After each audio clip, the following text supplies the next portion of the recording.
What's up, weirdos? I'm Chris Weir, and this is the Chris Weir Experience. And today we are on episode number 17 of the Daily Weirdo. And today Scott and I are going to talk about failing forward.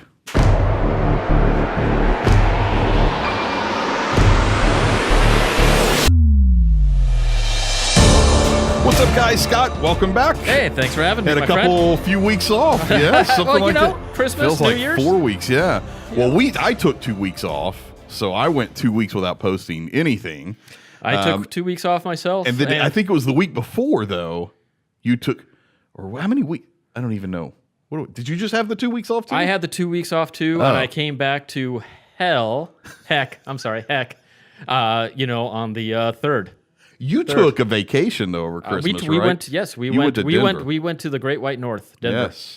Yes. And all, which was fun. It was cold, very cold. I love Denver. It's one of my favorite places. Got to sit in Mile High Stadium and watch the Broncos lose. Sorry, but hey, it happens. We know all about that here in Arizona. Good time. Yeah. Why go see a winning team? Hey, why do that? Yeah. I love you though, Cardinals. Next year. Yes. Next year. I'm just saying. Next year. It's a rebuilding year. It's a rebuilding year. It's a falling forward year. A failing forward. That's right. There you go. Perfect nice segue. Thank you. Perfect segue. Thank you very much. You set me up, my friend. So today we're going to talk about failing forward. And failing forward, first of all, I want to start off by saying something. Failing is nothing but opportunity disguised as an obstacle. Now let me say that again. Failure is nothing but opportunity disguised as an obstacle. And since it's disguised as an obstacle, that means it's actually not an obstacle.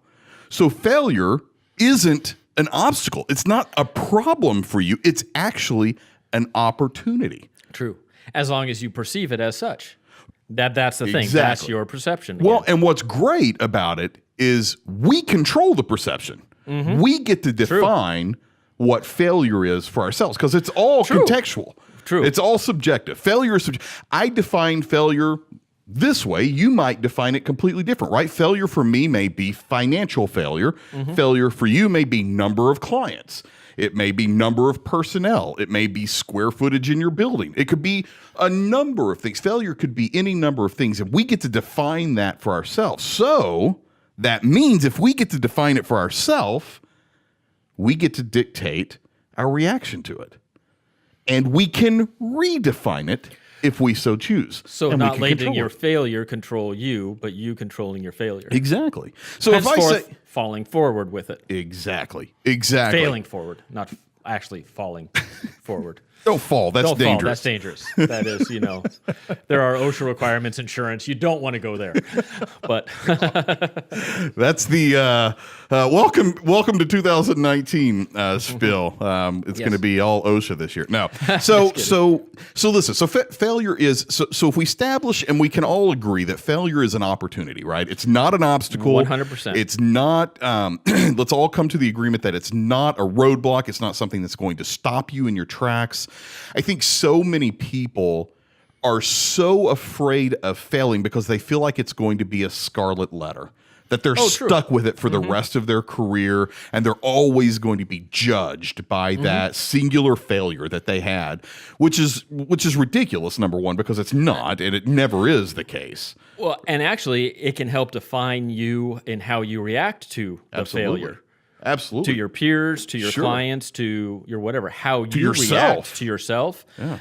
All of that basically rolls into that failing forward, so that you can definitely learn and even maybe teach your clients, even hey, you know what? Hey, we found out this didn't work.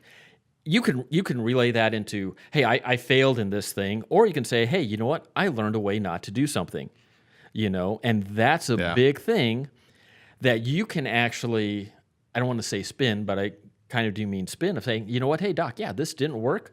Let's move on from here and let's go with it. Because if you could, I guess, fail backwards in starting to basically blame yourself or backpedaling or start blaming other people, which is really bad in the business world. You need to own some of this stuff. But if you own it responsibly and you own it and you just own it, that's man, I can't even think of the word that I want to use here, but that's so important as a entrepreneur to show that. You brought up a really good point in, failure being an opportunity to learn, to grow. But I think personally, the most important opportunity that exists there is the fact that you are learning another way to not do something.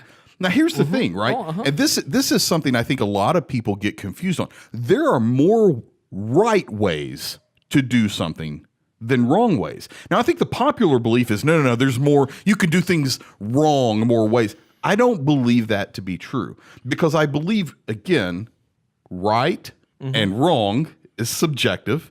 True. And it is defined by ourselves, right? Yeah. So if you're going after something and you're doing something, right, there are more ways for you to do that correctly and still create success. There's only a handful of ways that you're going to screw it up so bad that something very good is not going to come, that it's going to crash your business, that it's going to ruin you professionally. There's only a very, very small, and I think people have that backwards. I think people have that confused. They think that, oh my God, there's only one way to do it right. Oh, that is not true. Well, but I don't believe that that's true. Well, and the funny thing about that, too, is they might have only seen that one way to do it right, so they think that is the only way as well. Sure. Where, once again, you can show them another way. I have this all the time in the construction industry. I will draw a detail of, hey, this is how I want this wall to be built. Right. My contractor will call me up, hey, Scott, we want to do it this way. And at that point, he's not telling me I'm wrong. I haven't failed. I fail in how I could react to that. Sure. I feel like, no, you're going to do it this way. But what do? Hey, why do you want to do it that way? Let's learn. Right. Once again, that's another exchange way to do There's it. Another that way could be right. to do it. Right. Hey, I want to use this product instead of the one you spec'd. Hey, I'll look at it. Hey, that's another basically tool that I now have in my belt to say, yeah, let's do it that way. Right. Type of thing.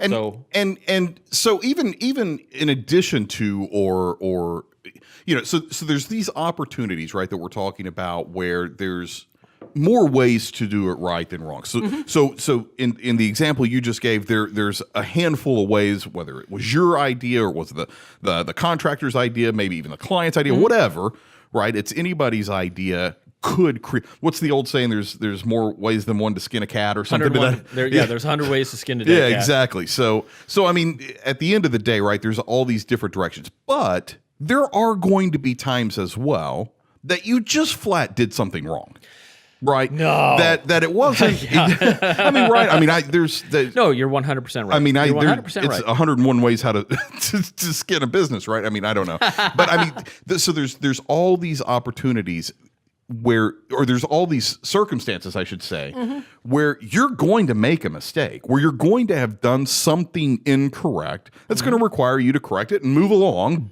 Big deal. It's not the end of the world, right? But it was done, let's say incorrectly, right? For lack of a better term.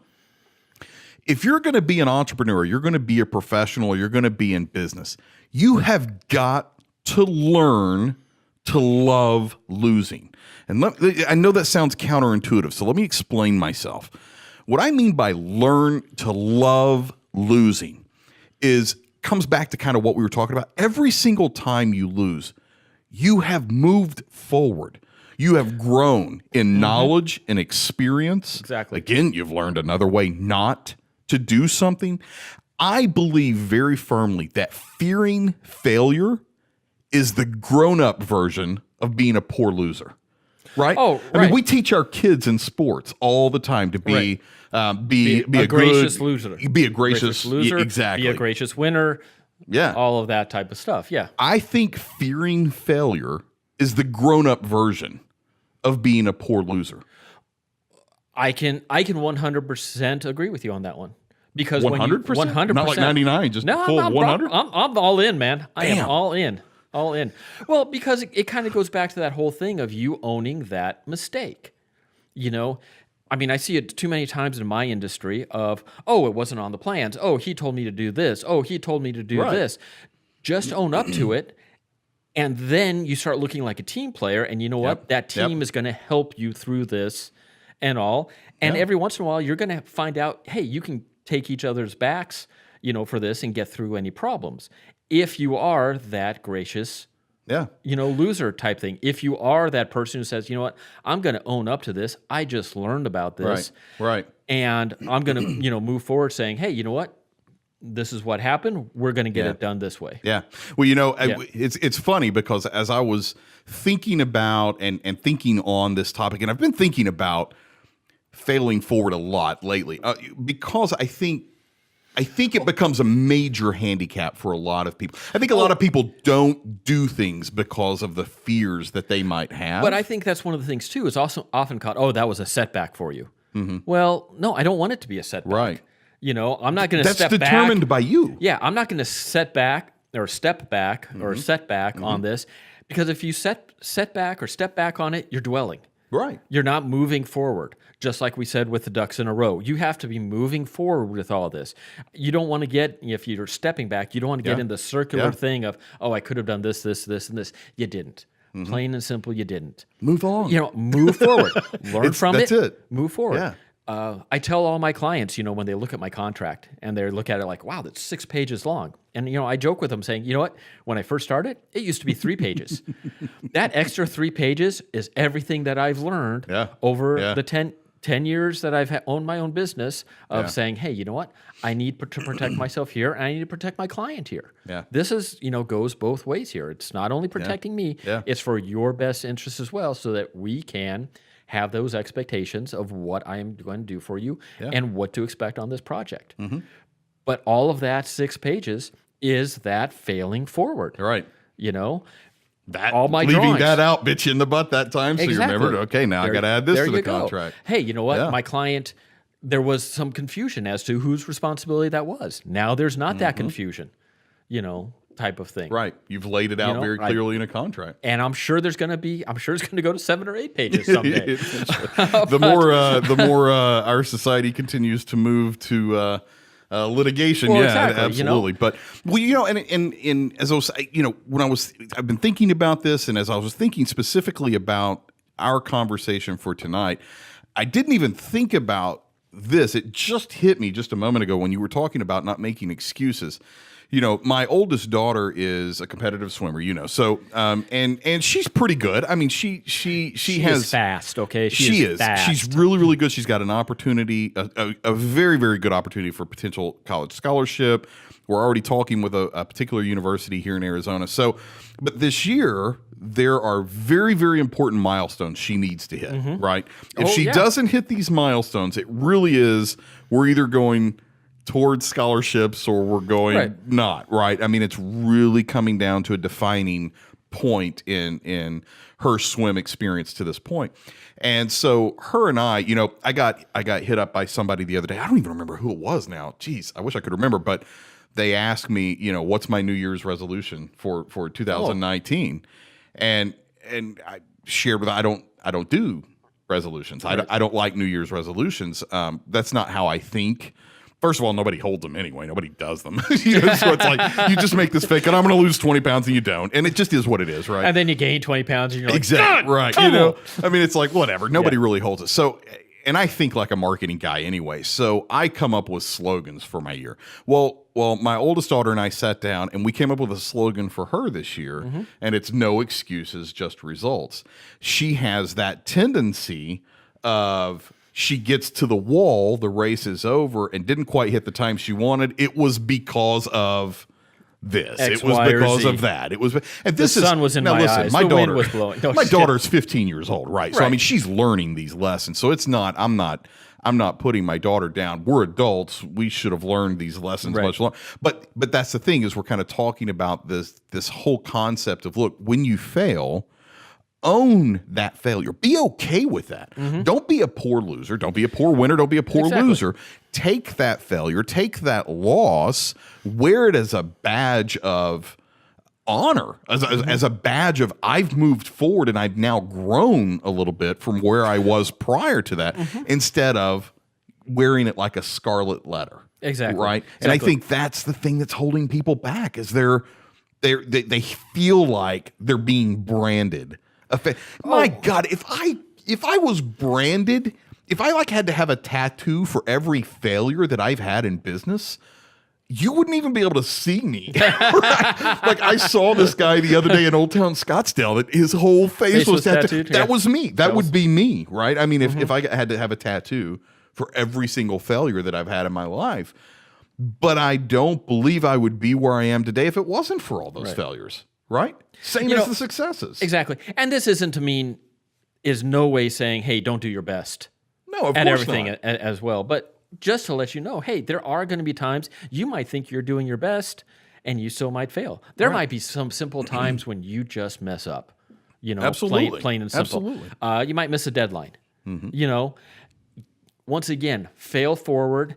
What did you do last time you missed a deadline? Did you procrastinate in telling the person, or did you fess up right away? Hey, I know I'm late.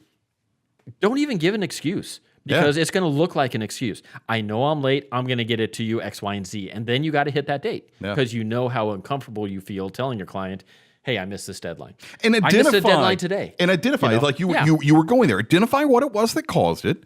And now here's the opportunity.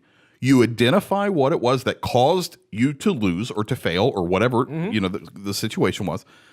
Identify what the cause was and then identify the solution. Right. And that wasn't a failure at all.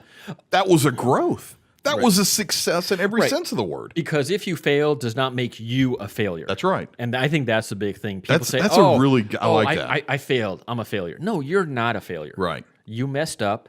Learn from it. Exactly. How many times did you mess up learning your multiplication tables in school? That didn't make you a failure. That meant you were learning. Yeah. And then boom, you got them down, hopefully. Yeah.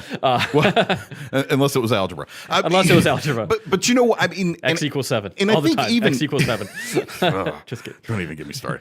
I'm not going to get started. I'm not going there. Don't go there. But you know what? I see this in if let's say you're not an entrepreneur and let's say you're actually working for someone, right? You're an employee of someone else. So many times I have seen through the years where employees, to the point that I think you were alluding to just then, they were dancing around their mistakes, not owning up to the mistake, and not allowing the solution to ever be identified because they didn't want, I don't know if they were afraid of, being fired or if they were afraid that they would look bad to their boss or whatever the case was, but they keep it in instead of admitting the failure, wanting to move forward with it and learn from it. They try to hide it or they try to sneak around it and buy it. Or even worse than anything, they try to place the blame out on something else, somebody or something else instead of taking the onus of it, right?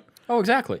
And that's the whole thing too. I think, because I work for other architecture firms as well, and I think the biggest thing in that is, once again, hey, you made a mistake. You saw you made a mistake. You bring it up right away. And if you really want to grow and all, have a solution. Yeah. It might not be the right solution on all that, but at least you're showing your employer at the same time, right. Hey, I made this. I think we can fix it X, Y, and Z. What do you think? And then there's going to be the employer's probably going to look at you and saying, hey, that's a good idea. Or, hey, you know what? He might even be honest with you. Yeah, you know what? I did the same thing. You know what? Let's do it let's do it, ABC way instead of XYZ. Yeah. Because I've already been there. If you can show that you have the cojones to step up, to that stuff, that's going to show so much of who you are and what you can do. Yeah. As opposed to, failing backwards, which is, trying to cover up, trying to, trying to say, hey, it's not me, when, you know what, just admit it. Just own it. Just own it. Just own it. Just own it. So when I was sitting down thinking about this, I think I have identified, and there may be more than this, but I think I've identified 4 primary reasons that people fear failure and what holds them back from moving forward with something that causes them to overanalyze, to put their ducks in a circle instead of a row, all these different right. So instead of moving forward with something, the fears of failure, I think, are labeled in 4 different ways. So first, I think it's the fear of the unknown. Number 1. You have no idea how, whatever it is, a project, an activity, or whatever. I don't know how it's going to end. And that kills me. I can't move forward because I just don't know what the end game is for this. Or I don't know what that other person's thinking about this, about me making this problem. And yeah, I got you. So I think if we're going to I think now as we're wrapping this up, I think we get down granular and we start talking about what you can actually do. So if you're that person, number one, that has the fear of the unknown, right? And you don't know what is going on, sit down and take a little bit of time and analyze all the potential outcomes that could come from this, right? Now, that contradicts my philosophy on get your ducks in a row, not in a circle, quit spinning your tires, just move forward. However, if just straight moving forward, you can't do, you're paralyzed by the fear of the unknown. Well, it doesn't really freaking matter if it takes you a little bit longer anyway. You're at least going to do something, right? Exactly. I mean, because because we're at this point, we're talking about either not doing anything at all or taking a little bit of extra time to actually do something. Right. I say take a little bit of extra time if you need it. Now, if you don't need it, don't do it. But if you need that little bit of extra time, take the time to sit down and start thinking about all the possible outcomes that could come. If I take on this marketing plan, right? If I do this type of marketing, okay, I could get no responses whatsoever. I could get 10 times more responses than I can handle. I could get 100 responses, whatever they are, right? All the different possible outcomes. And when you start analyzing those outcomes and you start looking at what they actually are, you're going to start realizing it's probably not as bad as you think it would be. Even the worst case scenario, right? I mean, you start seeing all those different things, right? I mean, and that's the thing is actually how it is almost getting your ducks more in a line, right? Because now you're adjusting. You know, it's just going to take you a little bit longer. Yeah, you're addressing those ducks basically. Right. What you don't want to do. Oh, this could happen. Oh, that could happen. Oh, this could happen. Oh, this could happen. Oh, this could happen. Oh, yeah, that's right. That can happen. Stay on that duck for a while. Mm-hmm.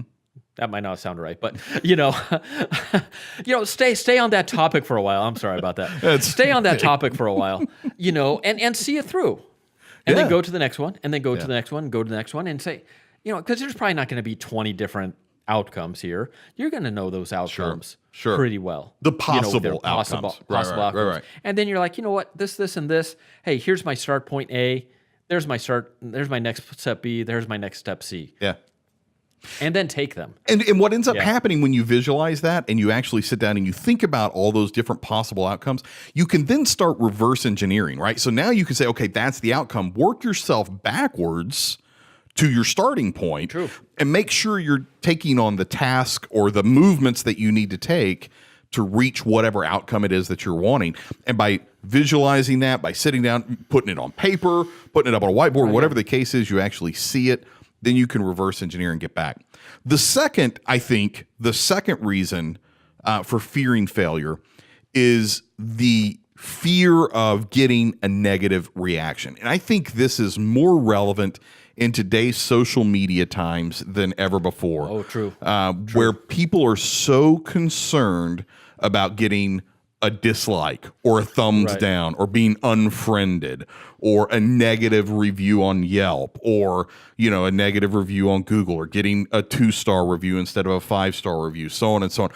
In the world of digital and social media, it's so much easier for the assholes to step up and be assholes, right? And be the anonymous asshole. Exactly, right. With no name. I mean, Sally Pants 57 is a guy that I listen to all the time, Gary Vaynerchuk. He always says Sally Pants 57, that's out there. I mean, it is. It's just some anonymous moron that's out there. Look, here's the deal, right? You've got to think a little bit more positively. You get anybody who is going to take the time to consume your content and then shit on your content, that says more about them than it does you.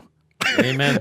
Preach it, brother. Anybody who takes the time to go say something negative about the content that you're creating, it goes so far beyond my comprehension. I have never gone online and left a negative review of anything. Mm-hmm. Especially creators. Yelp is a little bit different if you have a bad experience at a restaurant. I get that. That's a little bit different, but specifically if you're producing content online, if you're producing any kind of anything where you're pushing it out, being afraid that someone's going to look at that negatively, I think paralyzes a lot of people as well. I think that's one of the things that paralyze people. I agree. I think the solution to that is, first of all, realize that if they're being negative about your stuff, it says more about them than you, number one. So be sad for them. Don't be sad for yourself, right? I think that's number one. But number two, I know it sounds cliche and it almost sounds Tony Robbins here, and I'm very sorry, but it really is. Change how you're thinking about it. Think about it more from a positive standpoint than a negative standpoint. Don't think of it so negatively. Don't look at it as being, oh, this is so bad. Look at it as kind of what we were talking about earlier.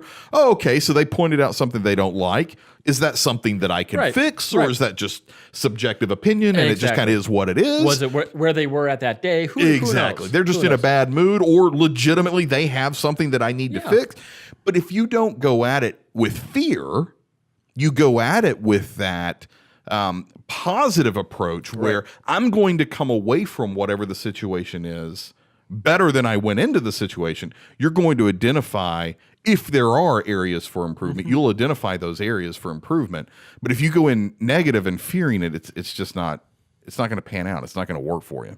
Exactly. The third reason I think people fear failure is, I'm calling it the fear of Armageddon. They think that the world is coming to an end. Chicken Little, yeah. The world is coming to an end if I do this. My business is going to crash. My employees are going to leave. All my clients are going to drop me. My building's going to burn down, and the zombie apocalypse starts. Sit down. If you have that fear, right? And this is legitimate. Look, I don't mean to poke fun of this either, right? Because these are legitimate fears. There's some times when, a client said, I'm in one right now. Hey, you know what? I'm going to take you to court because you didn't do X, Y, and Z like you promised.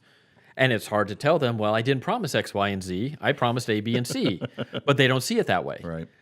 So it's going to be one of those things of, I can't go into this and be basically, how can I say it?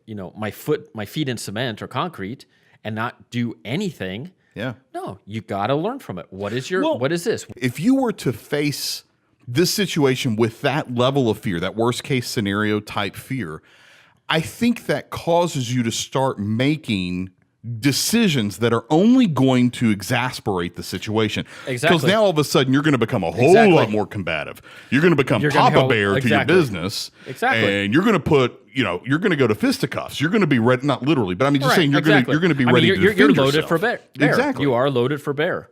Absolutely. And you want to run into it.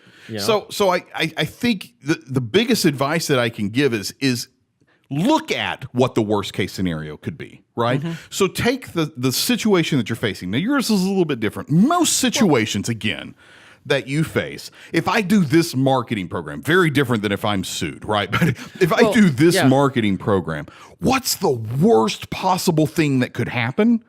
And I think you'll realize the worst thing is generally not as bad as you think it is. It's certainly not Armageddon. Exactly. Right. And and that's the thing. You can, if you get all, see the worst case scenario and react towards that worst case scenario type of thing, you're going to be more combative, which is in turn going to make them more combative. Right. Because most of the time, and once again, this is experience talking to first time entrepreneurs may not have this. Most of the time, it's just a frustrated client. Yeah. And you need to be able to, once again, learn from previous things. I mean, I learned from my two bosses because I had one great boss who, would kind of take and listen to them and say, okay, I understand what you're saying. Right. How about we go in this direction? Right. And I had one boss that would, plant their feet and go, Buck hey, up. let's go. Yeah. Let's go. Right. And I saw how both those work, and it's, once again, I had situations when I was working, with them. Hey, I have to fail forward. I learned it. Right. And move forward with it. But going to what you're saying, don't fear the apocalypse. Yeah. Because it's probably not. Because it's probably not. Now, that's not to say that it can't be. So it is important. And again, that's but where there's also a realization that you have to have here. Hey, it might go that route. Exactly. But you know what? Don't force it to that route. Exactly. Don't force it that direction. Right. And I think that's important too, because, and I think there's an important distinction there that needs to be made, because again, I'm not poking fun of any of these fears. These fears are all legitimate. Look, and we all have them. If and you we fear, all have sure had you them. do. Yeah. Sure we do. Sure we do. And fearing the apocalypse could be your gut telling you something, right? And you need to, and that's why I say, look, if you're there and you're feeling like this is going to be the end, okay, well, sit down and truly analyze that. Actually sit down, kind of like we were talking about with the first fear, the unknown, right? Sit down and, okay, what is the worst case scenario? And visualize that and see that it's not going to be, more times than not, it's not going to be as bad as you think that it is. And again, I think that is something that holds people up a lot, is that big fear of the world coming to an end. The last fear, I think, that kind of plagues people in their fear of failing is the fear of the scope, is how big the project is, right? The idea, we've talked about it before, is eating an elephant, right? One bite at a time. Don't try to eat the whole thing at one time. You can't do it. So it's this idea, oh my God, this is such a huge project. A prime example of that is I'm seeing that right now with marketing, where marketing is going today. And if you're paying attention to my content at all, I do a lot of conversations about marketing because that's the business I'm in. But one of the main things that every business should do, whether you hire an agency to do it for you or not, you should be doing it on your own, is contextual content. And that is, basically creating content at scale for each of your target personas and delivering that and distributing that content in the mediums where they are when they're there, right? To the right people. Makes sense, right. So we can do that today with digital. 10, 15, 20 years ago, 15, 20 years ago, we couldn't really do that with traditional advertising. We couldn't be that targeted. Today we can. Well, when you sit down and you look at what does it take to make 150 pieces of content a week, which is what I do today. So if I make 150 pieces of content a week, if you're not used to making content, you're going to look at that and go, what? Dude, I can barely get done with what I have on my schedule today. And you're wanting to add 150 pieces of content because it feels like it's this big thing. But when I get the opportunity to be able to sit down and actually show a business, look, if you do A, B, C, D, E, F, and G, this is how it can actually fit into your schedule. Exactly. Oh, that's how you do that, right? So it's not as big of a task. Yes, it's a big task. Don't get me wrong, but you don't have to do it all in one day. You don't have to do it all in one task. And I think that is the case with most situations. Is you're facing this scenario, you're facing this thing that you need to accomplish, and it looks like this big, massive project. And it looks so big you just don't even do anything. You fear the scope that is involved in all this. You're like, just forget about it. I'm not even going to move forward. I think the best advice that I could give out, you chime in too. I think the best advice that I can give is, number one, obviously be aware of the concept of eating an elephant one bite at a time, but also set short-term goals for you, right? So don't look at this project and say, okay, 150. Okay, sit down. Instead of saying, I've got to create 150 pieces of content today, sit down and say, I've got to create 10 pieces of content this morning, right? Exactly. And then, okay, well, now hold up. Now, 10 pieces of content this morning is a little bit more manageable. I can see that. And that's a small goal that I can reach. They're called milestones. If you haven't heard of that before, milestones. It's just short-term goals that are leading up to just like the mile markers on the highway. That's exactly what it is. That's exactly what it is. And what it does, though, is it'll build your confidence up. And every time you accomplish a milestone, it's like, heck yeah, now I'm moving to the next milestone. And then I'm moving to the next milestone. And then I'm moving to the next milestone. Right? So every single week, the first pieces of content that I create every week is the wine of the day. So that's the first videos that I make First thing on Monday morning, I sit down and I record all 5 of the wine of the days, and then I go through and I edit those. And when I get those done, I am just motivated to start working on the Daily Weirdo, and then Chris Weir answers as well, and all my graphics and my blog posts and all the stuff that go out. And it's a snowball. It just gets you going, right? It's similar to me. If I have a project, if I'm doing this construction documents for a project, I know that I need to get 21 sheets done. They're 24 by 36. They're all different, disciplines, electrical, mechanical, and whatever. Right. And the problem is, sometimes it's like, man, I don't want to do that one. I don't want to do that one. Start somewhere. Right. Start. That's it. Start somewhere. Because then I'll say, oh, well, what if I just do the detail pages? Because I can bang those out pretty quickly because, they're most of them are prototypical. Just have to choose the right detail and change it around and get it in. I was like, okay, I got those done. Hey, I'm going to do the cover sheet next. Hey, I'm going to go right into electrical now. Hey, I'm going to go do this. And then there's some days where I'm like, hey, I'm jumping into electrical because I know exactly what I want to do there. Right. And that just primes the engine to say, oh, well, hey, I got this done. Hey, I'm going to go to mechanical now. I'm going to go to plumbing. Whatever it is in your schedule, in the way you attack project, in the way you do your thing, whatever it is, start somewhere. Yeah. Yeah. And start. Yeah. Once again, get those. Don't roundabout your circles. Oh, should I start on mechanical? Should I start on electrical? Should I start... Which one should I start with? Should I start with wine of the day? Should I go with here? Start. Just start. Just start doing something. And it might be different from day to day. Sure. It might be different from project to project. It might be different from whatever, but just start. Right. Yeah. The fear of scope is something, I've seen so many times, especially in new professionals. I think time helps with this one quite a bit because but really new professionals coming in, getting overwhelmed by all that can be involved in something, and then just being afraid and not. I mean, I think even if you're considering college, right, and you're going to, I think about I've already talked about her once, so I think it's a penalty if I talk about her twice, but I'm going to anyway. Just go ahead and throw the flag. Go for the hat trick. But my oldest daughter, it's almost like I'm bragging, but I'm not. But she is wanting to go into medical school. Well, that's a huge thing, right? And so she's even she's having that fight in her head right now on, oh my God, do I really want 12 years of school? Hold on. Well, yeah, it's not 12 years of school.